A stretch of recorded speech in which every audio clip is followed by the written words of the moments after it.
probably wondering why Kelvin invited me to come here. So what I'm going to try to do, being a purpose-driven person, is to allow the entrepreneurs in the audience to know the environment that they're going to go into when they're starting to work in their seed idea of a company. Now, think about it as if, you had blindfold on and somebody took you to a remote location, you had no idea where you were, they drop you there, they pull off the blindfold, and they say, start working. And you're trying to figure out, well, where am I? What do I have? What are the resources and things to do? And what I want to do is take all the kind of individual panels that you heard early this morning, try to weave them all together and let you know ahead of time what the environment is that you got dropped into. Because there are going to be external forces that are going to be impacting what you do and what your opportunities are, and I want you to be prepared with those. For the rest of you who are not entrepreneurs but are supporting the entrepreneurial ecosystem, I want to give you information and, more importantly, a call to action to help make sure that our entrepreneurial ecosystem continues to be healthy and can continue to survive. We've heard many speakers before us talk about the challenges that they faced through each of their companies and how they navigated through those. And those are all very important stories and things that I want you to reflect on, and I'm going to actually repeat a couple of things they said, in particular because one of my mentors, Bev Huss, told me early on in my career, when you have a strategy, when you have a purpose, and you have something that you want people to achieve, you need to say it 7 times 7 over. Because people need to hear it many times for it to sink in. And so some of the things you're going to hear from me today are going to be what you heard earlier, and it's in the hopes that they sink in and have an impact. So I'm not going to talk a lot about myself, but I want to give you a little bit of a background of where I come from, what my experiences are, so that when I'm sharing with you the rest of the story, you'll know what my perspective is.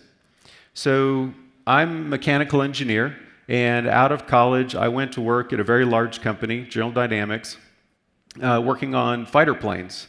So as a mechanical engineer in crew station design, I did that for about 3 years, and like Jay talked about, being in a 110,000 person company wasn't my style. I have a trouble with dealing with bureaucracy. I like to just get things done and move fast. That wasn't happening there. I always had kind of a fascination with the law, and so I decided that I would go to law school. So I left engineering, went to law school, and got my law degree. While I was there, I worked in general practice firms. I also worked in IP firms during my summers and during the school term, and I decided I wanted to be a patent attorney. At the time, 1993, there was kind of 2 places that you would go in the country primarily to be a patent attorney. It was either Washington, D.C., or the San Francisco Bay Area, Silicon Valley. I had been to California many times. I'd also been to Washington, D.C. I preferred Silicon Valley, so that's where I focused my job search. I was fortunate enough to get a job there. I went to work as a patent attorney in private practice. I did that for almost 6 years. I got a call from a headhunter that Guidant Corporation, which was a medium-sized growing company, had acquired 2 startups, and they had put them together in the Silicon Valley area and created a new division. They were hiring their first attorney for that division, and they wanted that first attorney to be a patent attorney.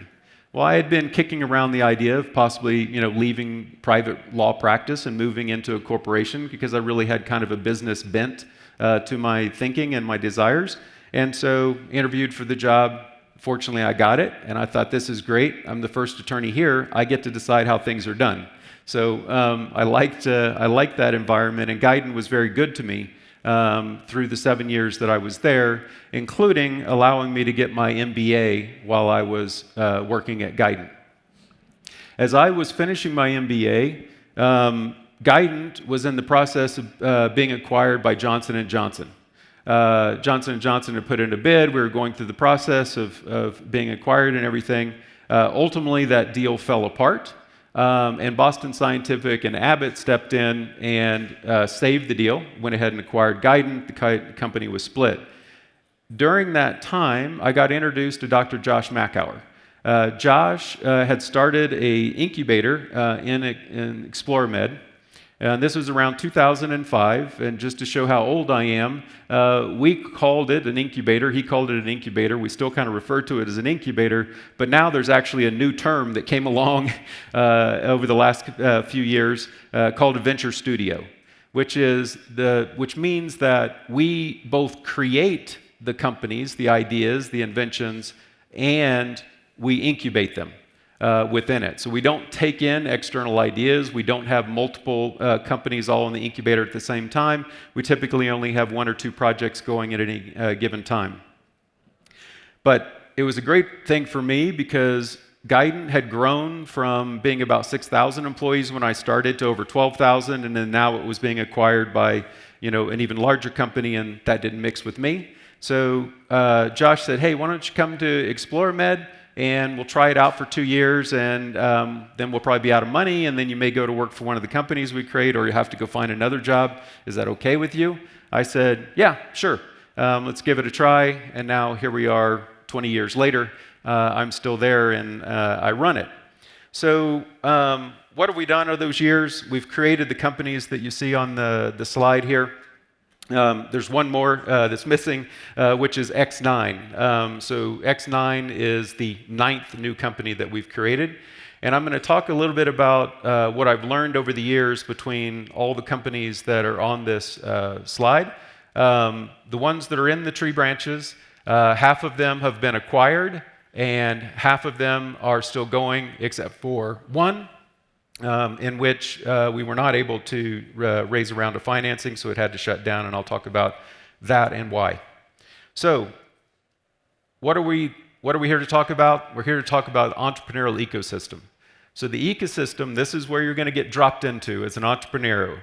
It has fuelers, and we heard earlier a panel about venture capital is the fuel to healthcare and to startups. Those fuelers are made up the venture capitalists, but there's also other investors. There's angels investors, there's private family offices, there are non-dilutive capital, many different ways, and then there's public markets.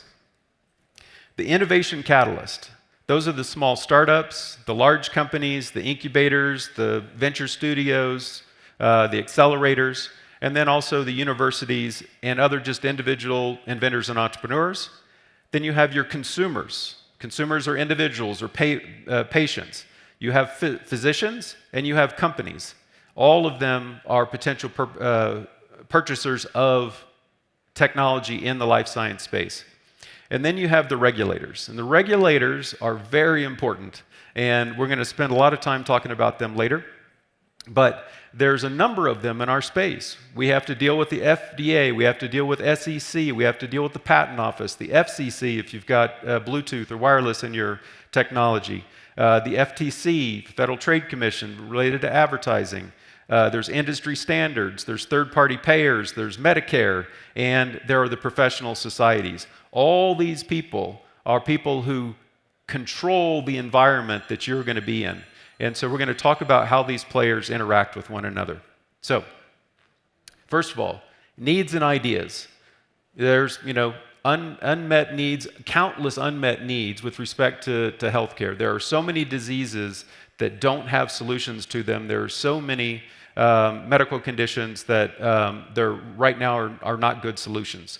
And so those ideas get fed into the innovation catalyst. And the innovation catalyst then go out to fuelers and say, hey, fuelers, give me a little bit of money and let me start working on trying to improve this problem. Once they start working on it, they've got to deal with the regulators. So they go to FDA, they go to the Patent Office. They're trying to get IP to protect their solution to this need or this problem. And then ultimately, it's going to be sent out to the consumers. The consumers are going to provide money back to the innovation catalyst. The innovation catalyst is then able to return money back to its initial investors, and The consumer is then driving more ideas back into the system, and it all keeps flowing. Now, it would be wonderful if that was a static and nice and healthy and always in perfect symbiosis and balance, but it's not. So let's talk a little bit about that. So you have venture capital, who primarily goes into the individual entrepreneurs, the incubators, and the small startups. They have to get their money from somewhere. So they get money from pension funds. They get money from large corporations who are trying to put some of their cash to work. They get money from, the Firefighters Association, all those areas, to do the deployment that they do through venture. Now, disruptive innovation has to occur in the smaller part here. You can't just come out with another Me Too product. You've got to have something really unique. If you have that, then you can introduce it into the marketplace, and that's what drives the large public companies saying, oh, you know what? I like that. I want to be able to offer that so that I've got something different than my competitors in the marketplace. And so what do? They acquire the startup, or they acquired it at even earlier stage. And then that then goes back to the return to the venture capitalist, and then back to their limited partners, which are those venture funds and other things. And you also have the opportunity for M&A and IPO through the public markets. The large companies are really good at scaling innovative new products. It's much more efficient to have them put these new products into their Salesforce bag than it is for a small company to build its own independent sales force and try to go up against these really large companies. So ideally, this is a healthy catalyst system that is continually moving. And when those companies are then distributing these products and selling these products, they are delivering to the public markets the growth that the public markets are expecting to see. And what happens is their stockholders see their stock price increase. And that is a healthy system. All right. Influencing this is going to be CMS. And CMS is what drives this revenue, the reimbursement, in a lot of areas. If you have a patient population that is less than 65 years old, then it's going to be primarily driven by the private payers, but they operate in very much the same kind of principle in terms of what they expect, the evidence that they want to see before they will start paying money for new products. All right?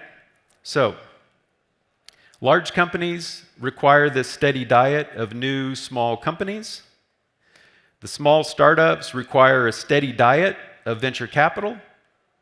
And venture capitalists require a steady flow of positive returns, either through acquisition of their startup companies or IPO.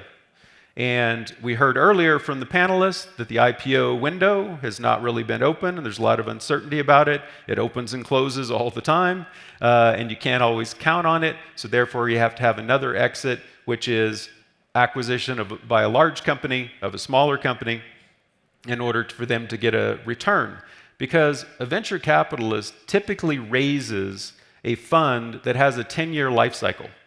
And so the investors in the venture capitalist fund don't just allow the venture capitalist to take the money and sit on it and deploy it into smaller companies and let those companies linger on for 20, 30 years. They need those companies in that 10-year cycle to be acquired or go public so that they return money back to those investors. Because as we heard from Monica, money from investors is very fluid. There's nobody saying to investors in a family fund or in a pension fund or in a college university endowment that they must invest in life sciences or healthcare. No, they don't. They're not even required to invest in the United States. So those investors want to be able to deploy their capital wherever they're most likely to see a return, particularly in a 10-year life cycle. So they can flee life sciences. They can run away from the United States. They can go to Japan and make investments, right? And so it's important that our policymakers and that we all make this system continue to be very healthy and think about that 10-year cycle. So all of these decision makers, they seek to optimize risk and benefit. So there is a balance between the risk and the reward for each one of these people. Fuelers are looking at the financial risk versus the potential financial return. The innovators also are looking for that because you want to be compensated for the innovations that you're bringing forward. Innovators are also, in life sciences, really focused on clinical safety and making sure that the benefits that we bring to patients are worth the safety risk that they're undertaking. So we want safety to be small, benefit to be high. And then there's always the risk of enterprise failure versus survival. Consumers want to make sure whatever is being used on them as a medical device, as a therapeutic, of a drug, a diagnostic, that it's very safe and that there's going to be some benefit for it. They're also concerned about the financial cost. I don't know if you've noticed, but more and more of your healthcare cost is being shifted to you away from your health insurance provider. Your copays are going up. Your premiums are going up. The percentage that your employer covers versus what you cover. When I got started, it was very common that, employer paid 80% of my healthcare premiums and my cost, and I paid 20%. A lot of big companies now have shifted that to 60-40 or 70-30. So it is changing. And the things that are covered by your health plan are decreasing. So now you are no longer just relying on your health plan to decide what it is that the cost is and what the benefit is. You now become a stronger voice in it because you are now the payer. And in a lot of circumstances, there's some technologies that get no reimbursement from healthcare providers, and so therefore you're paying all out of pocket. Regulators, FDA, are looking at the safety and benefit balance. Patent Office is looking at claim scope versus the benefit to public society in terms of the breadth of patents that they're issuing. And then, of course, there's always a financial cost and benefit. So the investors who are fueling a lot of this ecosystem are willing to take on risk, but they have a relatively fixed tolerance for that risk. So most of what they are investing is in the public markets. That's a lot more known. It's a lot more, understood by them. It's something that they're more comfortable with. They only take a very small amount of their investment and give it to VCs, relatively speaking. It's generally about 5%. And it's because VC investments is high risk, high reward. So they're taking, big shot bets that they're going to get a 30% return or some giant return that is well above the public markets, but they know the probability of that happening is extremely low because they're taking on big risk. So if VC starts to underperform, then VC commitments go down. If the public markets underperform, VC commitments go down. So there's a fixed ratio between the VC and the public investments. However, when VC starts to outperform, when it starts performing well, then the VC commitments go up. And right now, we are in an environment in which VC commitments are going down. And so you heard a theme earlier amongst the panelists. It is taking longer to raise money than it traditionally used to. Through those companies that I had on that tree that I showed you, I haven't done the exact calculation, but I've done somewhere in the 30-ish rounds of financing over the years, both equity primarily and a few debt rounds of financing or combos. And it is definitely taking much, much longer to get those rounds closed than it ever has in the past. And it's harder and harder to find the right partners to invest. And the reason why is because the life sciences, and in particular medical device specific category, which I'm mostly in, has not been performing really well. And there's a lot more attractive places for that money, because again, the money is very liquid. That money can go after AI. That money can go after retail. That money can go after social media investments. It can move to other places that are much more, quote, sexy or growing or hot and performing better than medical devices. And so it's very hard right now. So one of my words of wisdom to you is make sure that you are always fundraising, even if you don't need money. Make sure that you are talking to people about your company, about your technology, about your story, about where you are, so that when the day comes that you actually do need to go raise your next round of financing, they know who you are. They're already familiar with the story. You're not starting from scratch. And you've also, in essence, you have pre-screened out those people who don't fit. So you heard from the panelists before. There are some investors who are only looking at late-stage deals, or they're only looking at pharmaceuticals, or there's something about their investment thesis that doesn't line up with your company, or the stage of your company, or the technology you're pursuing. Know that ahead of time.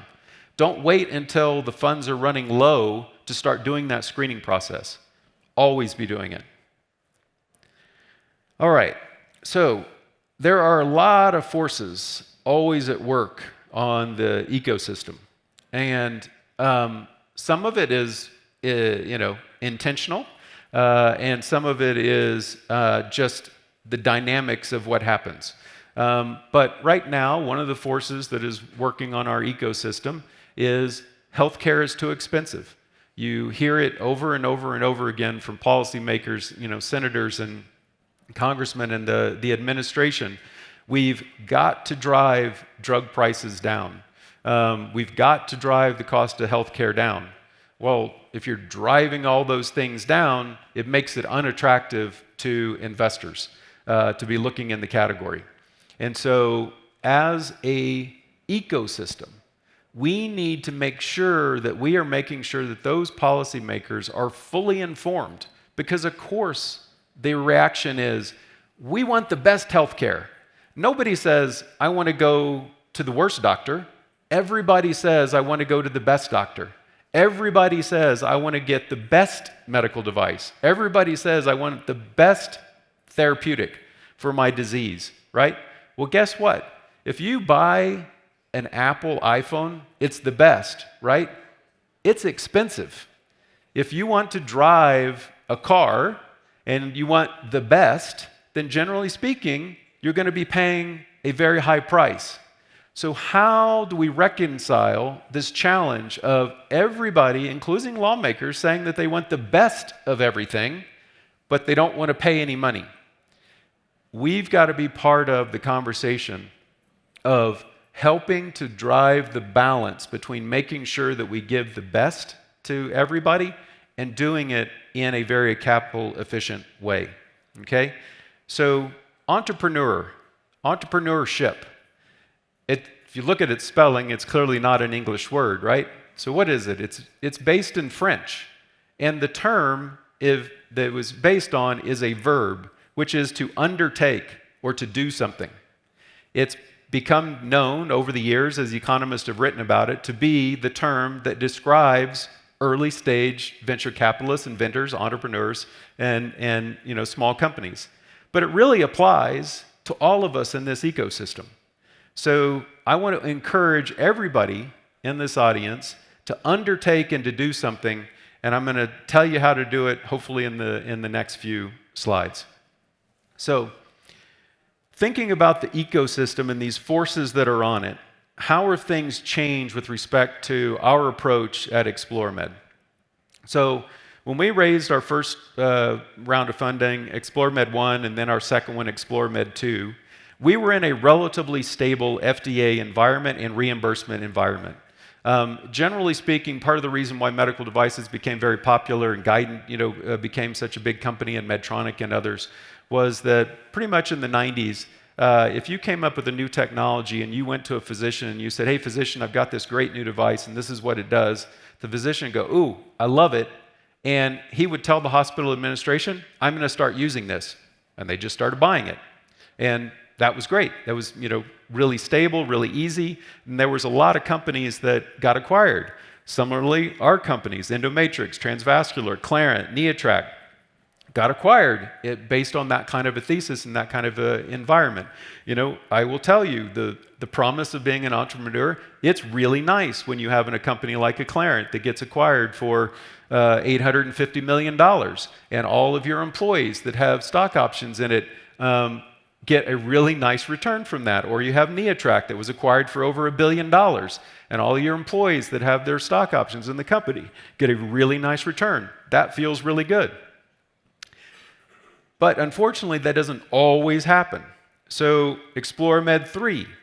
ExploraMed 3 got caught in the seismic change going on at FDA and the global financial crisis of 2008 to 2012. MoxyMed is still going, fortunately. It's been able to weather all those storms. The one company I mentioned that was not able to weather the storm was Vibrant. So unfortunately, it went out of business. But what did that change say to us? What do we have to do? The environment has now changed. FDA is not saying yes to things as easily. They're making the requirements to get an IDE or to do a pivotal study extremely high. What does extremely high bar mean in regulatory environment and clinical trials? More money. It's expensive. What does a higher bar mean? It means longer timelines. MoxyMed has been around for over a decade now. So back to that life cycle that I was talking about with VC funds, the earliest investors in MoxyMed have been sitting on their investment now for longer than 10 years. That's a tough environment for them, and it's a tough environment for us to then go raise new rounds of financing.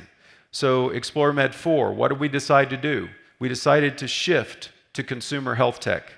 It became our strategy so that we could, in a more cash efficient, a capital efficient way and a shorter time frame, be able to return to VCs who will be able to turn to their limited partners in a more condensed time frame, a return.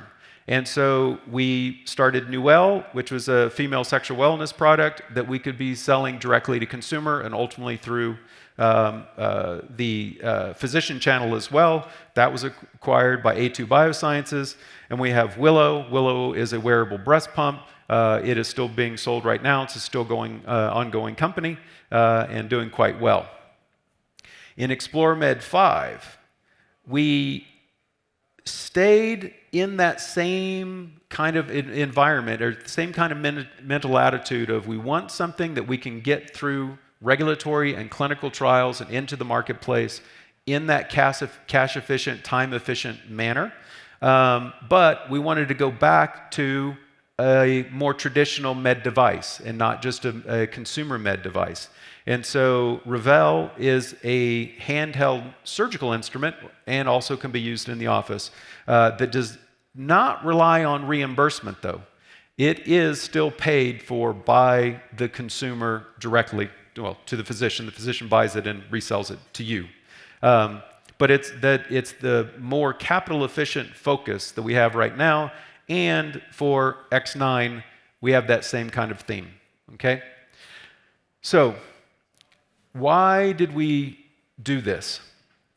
So, we were successful in trying to influence policymakers with respect to that FDA in uncertainty and that shift that occurred to rectify that situation and stabilize that situation so all parties have a more understanding groundwork for FDA. That has not happened yet on reimbursement. Everybody is still saying healthcare is too expensive, we've got to drive the cost out of healthcare, and so getting reimbursement for new technologies is still very hard. So Josh was the co-founder, along with Dr. Paul Yock, of the Biodesign program at Stanford. Stanford teaches an innovation fellowship program at the graduate level, also undergraduate. It's now in a textbook and it's been expanded around the world at many universities. And a couple of years ago, we added on top of that innovation fellowship program a biodesign policy program. And I'm responsible for the intellectual property vertical of it. There's reimbursement and FDA and so forth that are also part of the policy program. The mission of the Biodesign Policy Program is to bring fact-based research to the the policymakers and to educate them and to share those insights. And so I'm going to give you an example of it. So I talked about that perfect storm that we experienced in 2008 that meant we were going to do a fundamental shift in how we approach things. So the U.S. was in a historic financial crisis. Banks were failing and going under. VCs were retracting their investments. Unemployment was skyrocketing. And it was just a really bad time to try to raise money and to do anything. And the FDA was basically saying no to everything. It was taking some companies a year to get an IDE approved. And we could see it happening. We were on the front lines of it. There are some people who couldn't see it happening yet because they were already past that stage. They hadn't come back to this cycle. And so we were at the cutting edge of it, and that's why Vibrant wasn't able to raise its next round of financing. So we decided to do something about it. So we started talking to our local congresswoman, which is Anna Eshoo, who just resigned just most recently. And basically she said, yes, I want to help this situation. I believe in healthcare. It's something that's fundamental to her committee assignments and she'd worked on for a long time. We had a lot of conversations with her, and it became very clear to us, she needed data. She wanted data. And I also do a lot of policy work related to intellectual property, and there's been a lot of changes in patent law that I don't need to go into with you all. But I can tell you that I was sitting in a senator's office and saying to him, look, if you do this, this is going to happen. And it's starting to happen already. And he said, well, show me that companies are failing. And I said, wait just a second. You're telling me that I have to bring you dead bodies before you'll change? And he said, yes. Okay. So that's very counterintuitive to me because I'm a healthcare provider. I love to treat patients, way before they die. But that's what the feeling was. And so we started working on data. So how are we going to do that? We started engaging with the FDA, with Congress, with other medical device companies, with industry associations, with the MDMAs, Medical Device Manufacturer Association group, with the types of groups like BioUtah, and we collectively came up with an approach of how we could collect data in order to help provide it to policymakers. So what did we choose? We chose a survey. So this coalition got together, designed a survey, and we put it out to companies so that we could collect data and feed it into the FDA and to Anna Eshoo and others. And we worked alongside of Dr. Shuren. So Dr. Shuren, to his credit, was running the FDA and thinking, okay, yes, I've got some things to work on, but didn't realize necessarily the impact of what was happening with respect to the policies and things. And we didn't go up against him. We didn't fight him. We brought him into the process. And we said, what would be helpful for you? What do you need out of this, exercise? And so we worked together with everybody in order to generate a report. And it was a report on FDA's impact on U.S. medical technology. That project started in May of 2009. We did data collection over the summer. PricewaterhouseCoopers separately validated the data that we collected in September, and then we coalesced all that into the report and did a kickoff presentation at EI with Dr. Scott Gottlieb, who at the time was not at the FDA, subsequently became head of the FDA, coincidentally, and released that report. That report started off 2 years of engagement. So there was a whole bunch of public and industry meetings that happened. A lot of other coalition parties helped elevate the voice, the message, and we had a lot of meetings. And I'm happy to say that by 2012, the FDA Safety and Innovation Act was signed into law. And what it did was that it helped reestablish a more certain timeline. Also, one of the things that's fascinating about it is that Dr. Shuren, over the process, he said, you know what? I don't want it to take over a year to get an IDE. I don't want everybody doing their early feasibility studies in Europe first or somewhere else in the world. I want them done in the United States. So he fundamentally went to work on that process. Now, I would guess that if I interviewed those of you in this audience about your risk or uncertainty about engaging the FDA about an IDE, you probably don't have any problem with it whatsoever. And the reason why is because it was a focus of the agency to address, and they did it. So what happens? The fight continues. There are many other things influencing the ecosystem. In particular, IP. It was fascinating earlier to hear, the difference between a 10, a 7, and a 1, on the IP thing. It depends on what your business model is. And for most companies in the life science space, your IP is really important to you. And it's important to your investors because that's the foundation of what's backing up and gives them confidence in making the investment. Because, frankly, when you create a medical device or you identify a new compound that achieves some mechanism of action, most of those things are pretty easy to replicate once they've been proven in the clinic. And so in order to prevent everybody just copying what you just did and took a lot of your venture capital investment proving something that nobody thought was possible, you need IP behind it. So I had started a group called the Alliance of U.S. Startups and Inventors for Jobs to try to educate policymakers about patents and the importance of intellectual property to our ecosystem. I also am a board member and founding member of Inventors Defense Alliance along those lines. Very active with the Medical Device Manufacturers Association. I encourage you to be as well, or any other industry group that you have affinity for, and make sure that you are trying to influence the Congress. So, final thoughts on being an entrepreneur. It is awesome, particularly if you get excited about the ups and the downs. So I think about it, and I think about myself as I love roller coasters. I love the anticipation as I'm climbing up the hill. I also love the scariness of the dips and the downs. I love when challenges come forward and they need to be undertaken. And so I encourage all of you, be an entrepreneur, no matter where you are in this ecosystem. Undertake to do something, and in particular, undertake to do something with our policymakers, because that will help create a healthy ecosystem. So I'm purposely going to stop and give a couple of minutes for questions. And please speak up, because with these lights, I can't see hands. So, any questions?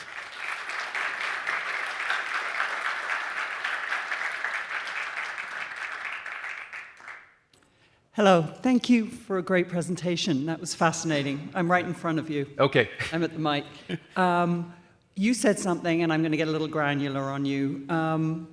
You talked about how an exit for an early stage startup should be at a point where they don't go ahead and build a sales force to go out and actually do that, but sell it to a medical device company. So I agree with you 100%, but betwixt and between, how do they validate to a large company that there is a really good market for that product when they don't have established sales? Yes. So I believe that this is one of the things that's got to change in our ecosystem. So right now, we still build our companies assuming that we're going to have to show some commercial traction in order to get a buyer to buy it. I believe that that is not the most capital efficient way to do it. I'm hoping over time that VCs are going to agree, and I hope big public companies also start agreeing that that's not the most efficient way for our ecosystem, because that is just adding unnecessary cost that has to be recouped by investors, which means that the price that gets paid to health insurance plans or to CMS has to go up in order to pay for that. So I'm hoping everybody in this new value-based care world will say, hey, if we want to give everybody the best healthcare, best products, but at lower price, we all need to work together. And so I'm hoping that big, large companies will stop making us prove that we can actually get commercial traction.